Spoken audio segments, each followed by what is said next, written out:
दोस्तों नमस्कार। पहले आपने वीडियो देखा था परमार्थ निकेतन में 10 अवतार का। आप उसके आगे का पार्ट देखिए और बताइए आप लोग को कैसा लगा। एक मन एक चित्त लगा के देखो, ये मत सोचो मेरे मामा चाचा भाई भतीजे, इसमें भाई धर्म का युद्ध है। तुम जाओ धर्म के लड़ाई करो। ये जितने भी उन्होंने अवतार देखे, जितने 23 अवतार जो आप देखते आ रहे, 24 अवतार कल के अवतार सब मेरे अंदर विद्यमान है। सब दिख रहा नहीं है? अतल विदल मध्यपीन त्रिलोक धरती सब तरीके सारा मेरे भीतर में है। ये जितने भी हैं आप घबराओ मत। तो ये धर्म का लड़ाई लड़ो। तो 11 अध्याय में फिर अर्जुन को ही विराट रूप दिखा रहे हैं 11 अध्याय के अंदर। द्वारका कृष्ण भगवान की जय हो। ये सबको डबल मूर्ति बनी कॉरिडोर में है। हाँ, पाकिस्तान में कौन? यहाँ कॉरिडोर में है पाकिस्तान भवन। हाँ, भगवान शंकर का 5 मुख। इतना बढ़िया स्वयंवर था। भगवान ने दिल खोल के दर्शन किया था 15 नेत्र से। पार्वती को भगवान भोलेनाथ जी अमरनाथ की अमर कथा सुना रहे हैं। पार्वती को नींद आ गया। एक तोता का अंडा था, फूट के तोता बन गया। भगवान शिव बोले मैंने कथा सुनाया, आपने सुना, नींद आ गया। कथा किसने सुनी? तीसरा व्यक्ति हुआ, व्यक्ति को था नहीं। गुस्से में तोता को त्रिशूल छोड़ दिया। तोता उड़ा वेद व्यास जी के आश्रम में रुका और वेद व्यास जी की पत्नी का नाम था रत्नावली। जैसे मुंह खोला मुंह में घुस गया तोता। और 12 साल तक वो तोता व्यास पत्नी के गर्भ में रहा। जन्म लेके सुखदेव बना। राजा परिचित अभिमन का लड़का था, उनको शाप लगा भागवत सुनाए। उसी से भागवत शुरू हो गया। सुखदेव महाराज की जय। कृष्ण भगवान के यहाँ सुदामा जी, और कृष्ण भगवान और सुदामा का इतना प्रेम मिलन था। एक बिस्तर में सोना, एक थाली में खाना। तो सुदामा जी गरीब थे, उनके दोस्त थे। तो ब्राह्मणी ने कहा जी, सुशीला थी उनकी पत्नी ने, कि आप जाओ, आपके दोस्त अमीर हैं, कुछ हमको देंगे। जब आपको बार बार बोलते हमारे घर आओ, तो बोला जब आओगे तो भाभी के हाथ के चावल लेते आना। चूरा होता ना चावल का। उन्होंने चूरा बनाया और फटे पुराने वस्त्र पहन के उसमें बांध के पोटली और यहाँ कोनी में दबा के चल पड़े द्वारकापुरी को।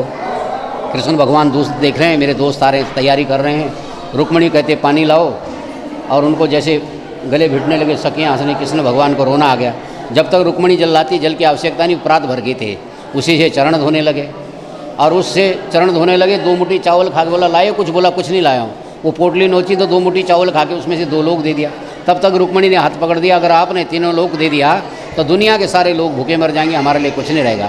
हमारे लिए रुक्मणी का रोका हुआ। मतलब अच्छे खानदान की बहू आने से घर की जिद बन जाती है। तो पुराने लोग बोलते ना कि बहू लाना कुल शोध के और जल लाना मूल शोध के हैं। और जब उनको विदा किया, दान दक्षिणा देके, तो भगवान ने, सुदामा जी ने कहा भगवान के लिए कितनी करुणा कितना दया है मेरे पे।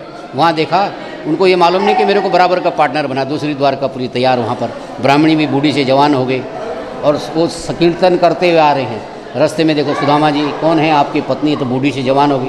भगवान की क्या महिमा, क्या लीला हुई हैं। तो बोला कितनी करुणा कितना दया है। और जो झोपड़ी महल में तब्दील हो गया। तब वो प्रसंग आया, देख सुदामा के दीन दशा, करुणा करके करुणा निधि रोय। पानी पर हाथ को हाथ छो, नहीं नैनन के जल सो पग धोय। ऐसे भगवान अपनी भक्ति में रोते हैं। द्वारका कृष्ण भगवान की जय। श्री कृष्ण को अपने घर में भोजन के लिए बुलाते हैं और नाना प्रकार का भोजन बना देते हैं, 56 प्रकार का। भगवान जाते हैं, प्रणाम नहीं करते हैं। इनके घर में भोजन करना व्यर्थ है जिस भोजन में कोई प्रेम न हो। रुष्ट होकर विदुर जी के आश्रम में आए और इनकी पत्नी नहा रही थी एकदम ऐसे आगे निवस्त्र होकर। भगवान ने गले का पीताम्बर से शरीर ढका। बोला रानी बहुत भूखा हूँ, कुछ लाओ खाने के लिए। महाराज घर में कुछ बना नहीं, रूखा सूखा जो भी लिया। केला लाई, टोकरी में छिलका छिल छिल के देने लगी। और इतने में विदुर जी आया, आपने क्या किया? केले के बजाय छिलका दे दिया, भोजन बनाओ। बोला महाराज बस करो, प्रेम का भूखा को भोजन का भूखा नहीं। कभी घी भर घना, कभी मुट्ठी भर चना, और आज छिलका मिलता है, कभी वो भी माना। दुर्योधन को मेवा त्याग्यो, प्रभु साग विदुर घर खाई, और सबसे ऊंची प्रेम सगाई। बोलो विदुर महाराज की जय। ऋषि के आश्रम में सबरी के झाड़ू मारते मारते बाल सफ़ेद हो गए। कब हमारे राम आएंगे, कब हमारा घर का कल्याण होगा।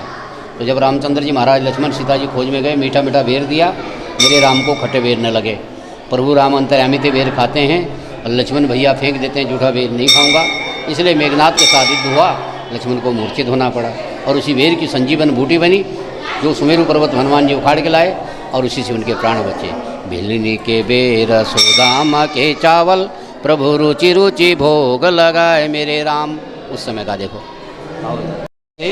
ज्ञान देवी बच्चों को सद्बुद्धि दे, सबकी मनोकामना पूर्ण करे, सब परिवार आपका धंधा दे, परमात्मा कारोबार में सबको वृद्धि कर दे, सबको मनोवांछित फल दे। ठीक है। उस यज्ञ में बड़े बड़े ऋषि मुनि पहुँच रखे थे और पार्वती मैया भी पहुँच गई। कहाँ? यज्ञ में। ज़बरदस्ती, बिन बुलाए मेहमान, बिन बुलाए भोजन का तिरस्कार होता है। बोला आप जाना नहीं, शंकर जी ने कहा, बोला मैं ज़रूर जाऊँगी, मेरे पिताजी इतना बड़ा आयोजन कर रहे हैं, क्यों नहीं जाऊँगी। बोला मत जाओ। बोला मैं जाऊँगी, ज़बरदस्ती चली गई। उनकी बहनों ने कहा घोड़ी की पत्नी आगे शमशान घाट में सोते हैं, बहुत ही माला रमते हैं, मुंडों की माला पहनते हैं। तो जो है उनको गुस्सा है, हवन कुंड में कूद गई। भगवान को जैसे पता चला उनको कांधे पे ले चले, तो जहाँ जहाँ ये टुकड़े छूटते रहे तो वहाँ सब ये दुर्गे के अवतार हुए। जितने भी जो नवदुर्गे हुए ना, जितने भी सिद्धपीठ हुई नहीं, दुर्गा के रूप हैं सारे। सुरकुंडा में चंद्रवती में बदन, नैना देवी, सारी देवी यहाँ पाल गई। देखो आओ इधर आओ, देखो 52 माता के 52 अंग गिरे और 52 सिद्धि पीठ बन गई। चंद्र के लिए मोती, राहु के लिए गोमेद, शनि के लिए नीलम, गुरु के लिए पुखराज, केतु के लिए लसुनिया, शुक्र के लिए हीरा, सूर्य के लिए माणिक और बुध के लिए पन्ना। नवरत्न पहनते हैं लोग ग्रह सुख शांति के लिए। नवग्रह भगवान की जय हो। आओ, ये नाना प्रकार के आकर्षण।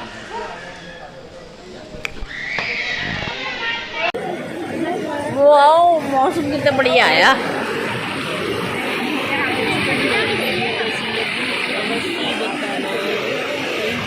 Thank you so